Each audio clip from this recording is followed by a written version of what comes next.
Classification जो है वो स्टडी करनी है नॉन एक्वस सॉल्वेंट्स की। तो इनको तीन तरह से क्लासिफाई किया है, ठीक है। जो फर्स्ट क्लासिफिकेशन है ये मैं इसको एक टेबल की फॉर्म में या प्लांट ट्री जैसे जैसे कहते हैं उसकी फॉर्म में जो है इसको जो है वो एक्सप्लेन करने की कोशिश करूंगा कि फर्स्ट क्लासिफिकेशन जो है हमारे पास जो सॉल्वेंट है उनको हमने डिवाइड किया हुआ है प्रोटीन सॉल्वेंट या नॉन प्रोटीन या जिसे कहते हैं और ए प्रोटीन सॉल्वेंट।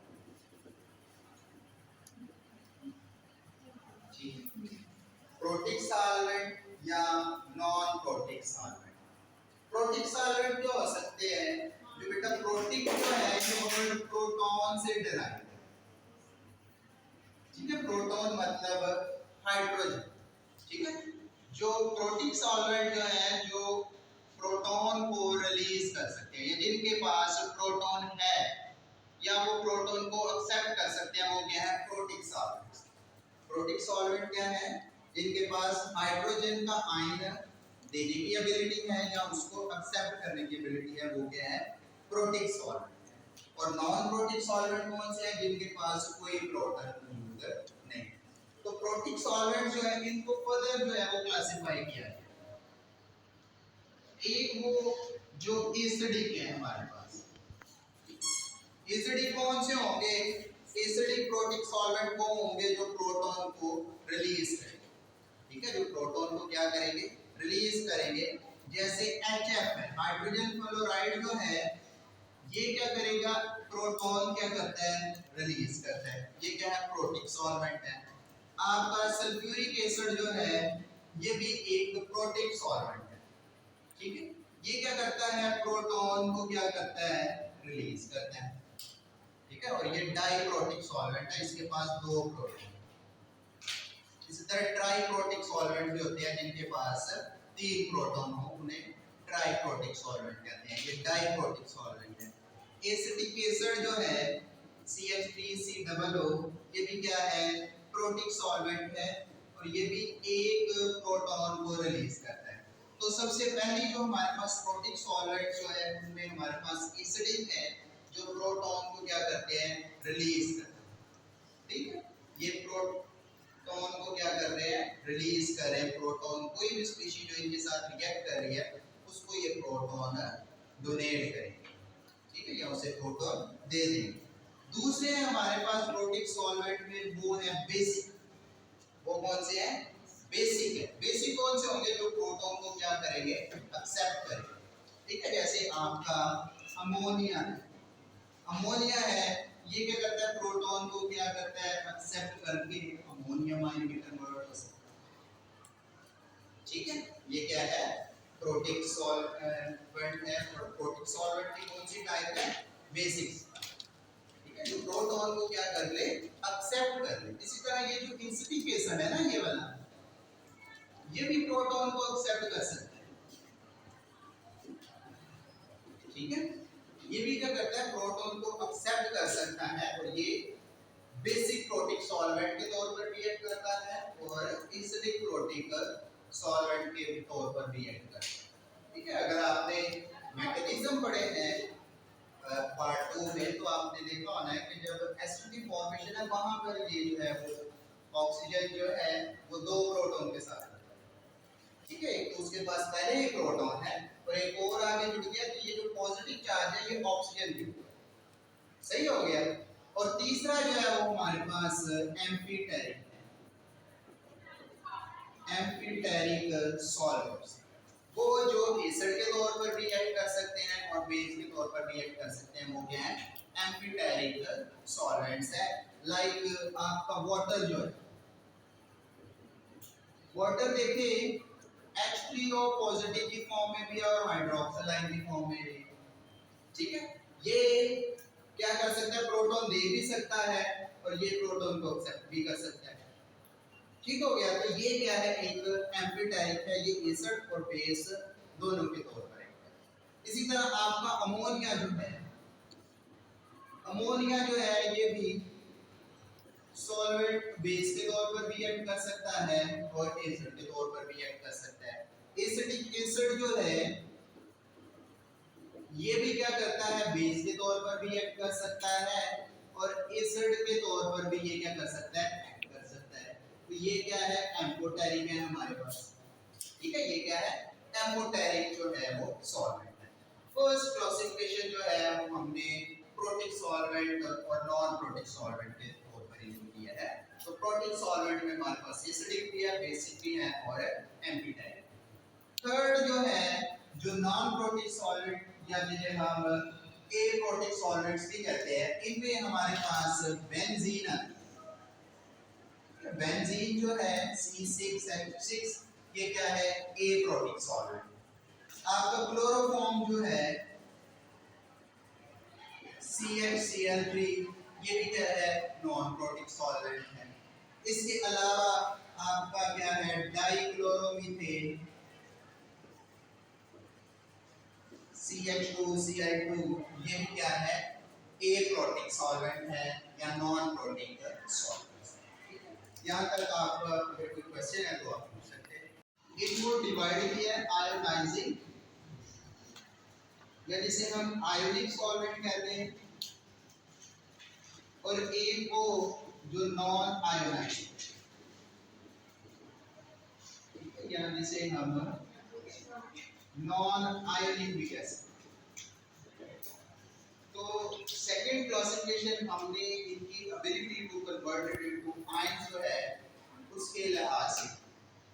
तो जितने भी सॉल्वेंट्स हैं, लाइक हमारे पास सल्फ्यूरिक एसिड है, तो ये भी, इसमें भी कैपेबिलिटी है कि ये आयंस में कन्वर्ट हो सकता है।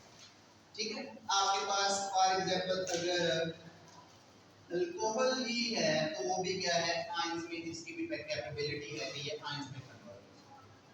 तो ऐसे आयंस, ऐसे हमारे पास सॉल्वेंट्स जो कि आयंस में कन्वर्ट हो सकते हैं, उनको आयोनाइजिंग या उनको आयनिक सॉल्वेंट कहते हैं।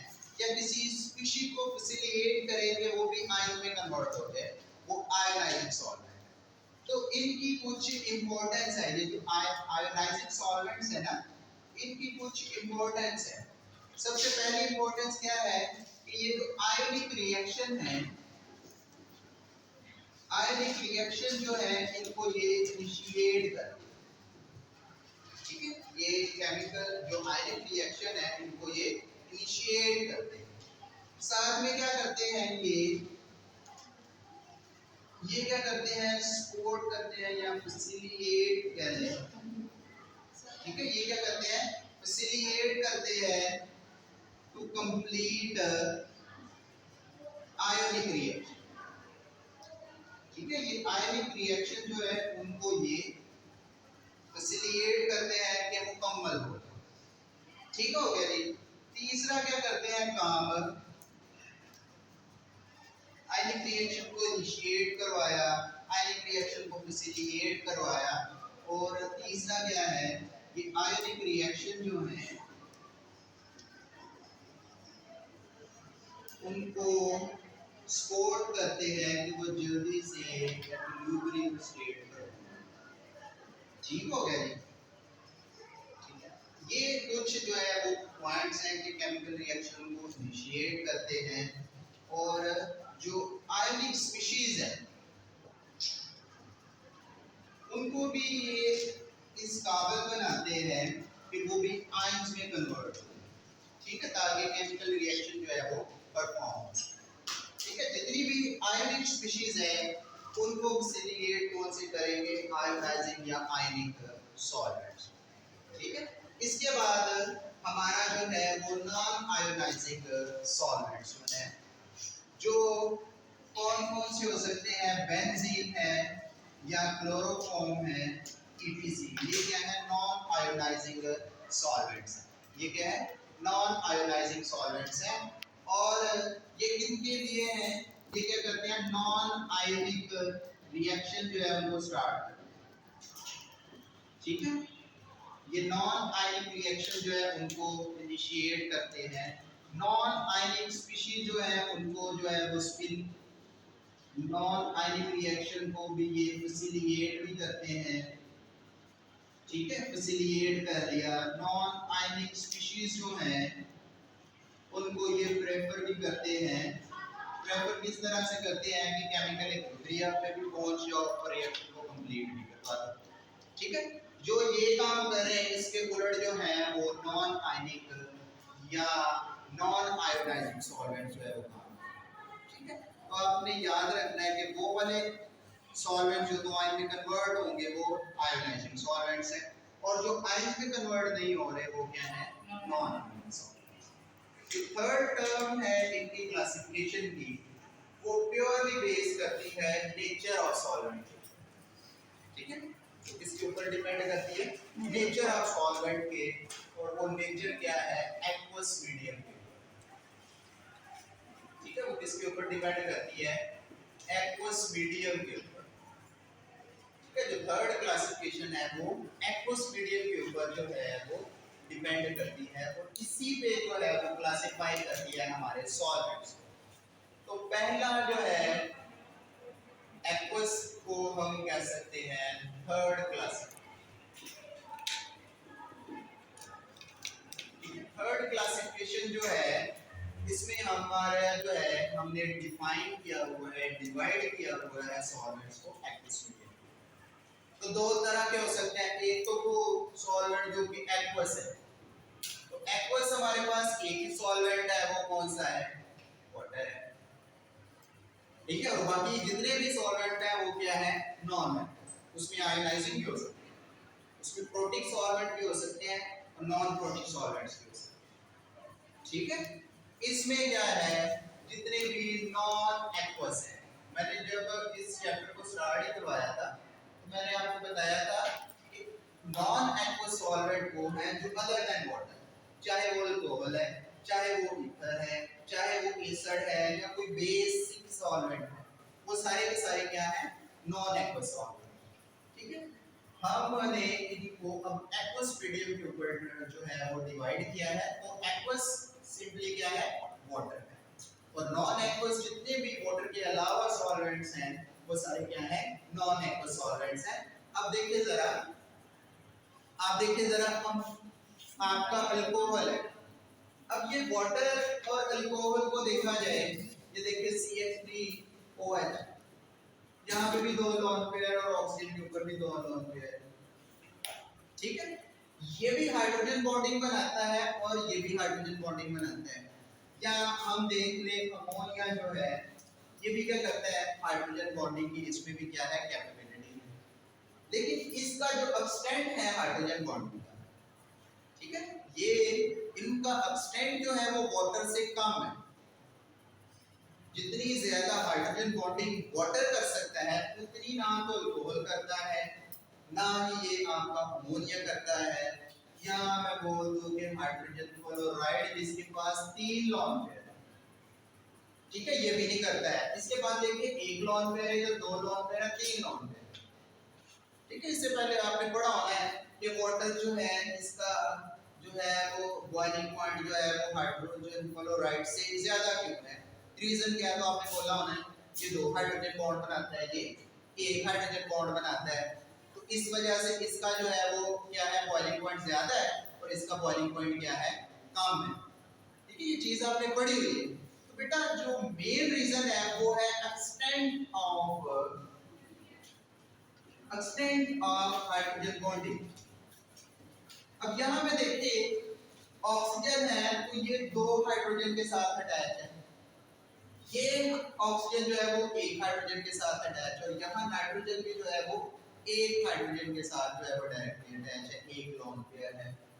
यहाँ हाइड्रोजन क्लोराइड भी 1 हाइड्रोजन के साथ अटैच है, बेशक 3 लोन पेयर है।